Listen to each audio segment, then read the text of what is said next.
that every work of art is a self-portrait. That these are not photographic images, but they're made by a human. And there's a lot of love and time that go into each image.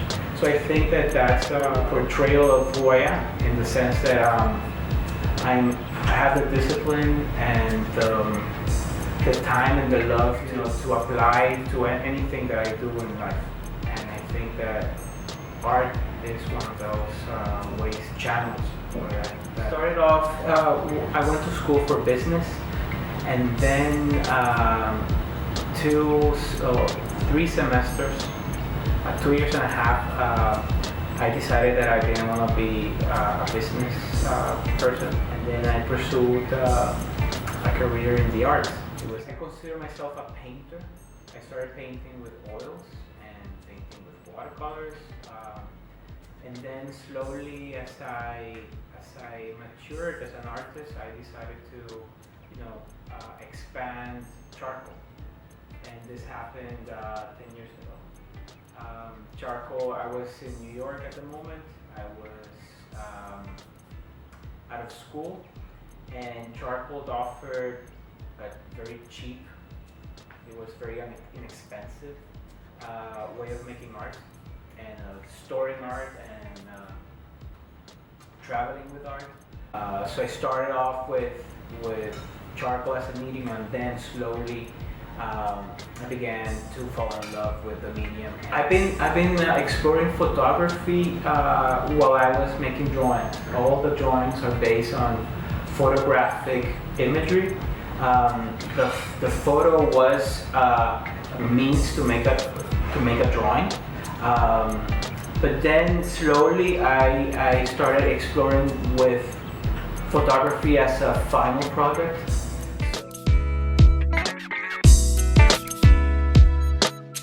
I started with collage. I'm making digital and physical collage. That is expanded and then made into drawings, line drawings, which are then, as you can see, I'm thinking of scale, making images that are bigger than human scale. The idea is to be immersed in the imagery.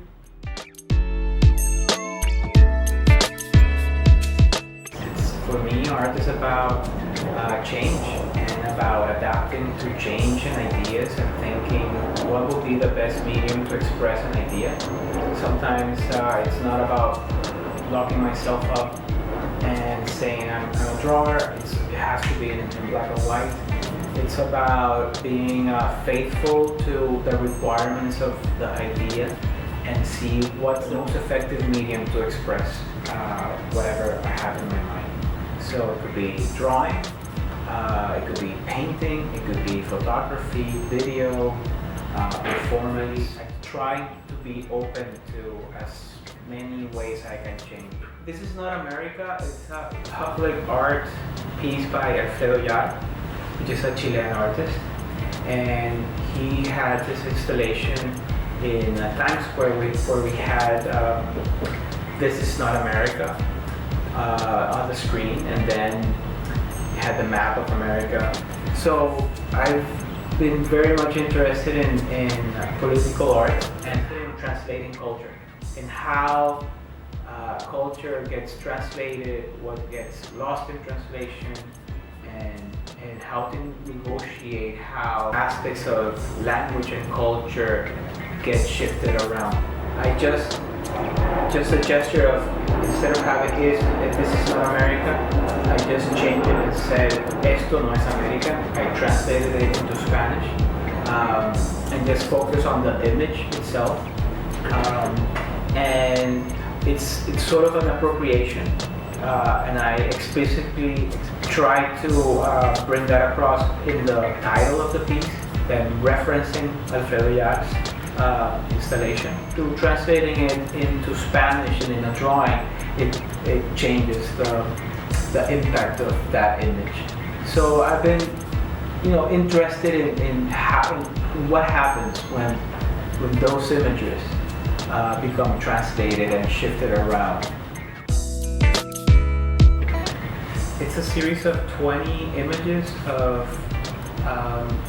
discarded French fry boxes from McDonald's. So it began as an exercise with light and shadow and composition, and my aim was to defy the symbol of the McDonald's French fry and try to make something different and see how just by light and shadow the shapes could change. So it was a very formal exercise, which I did 20 of those, and I was interested about shifting the inherent meaning of objects. Overall, my work is about the dynamics of belonging, and the question is how does one belong to a place? And for me, it's posing a very interesting question, and I see it all around because there's so many transnational, transcultural, transgender identities happening in America and in the world that I think it's a common conversation. So for me, you had two choices. Either you become a hybrid and you merge with the culture, or you become exotic. So I'm very interested in how does one exoticize oneself for the other. I'm interested in showing that struggle, the struggle to perform an identity, try to perform for the other an identity that's not yours. And in the process, there's so many translations that happen. Translating culture, translating language, translating heritage. So I've been very much interested in that idea of the exotic and the hybrid and the inherent tensions between these two in my practice.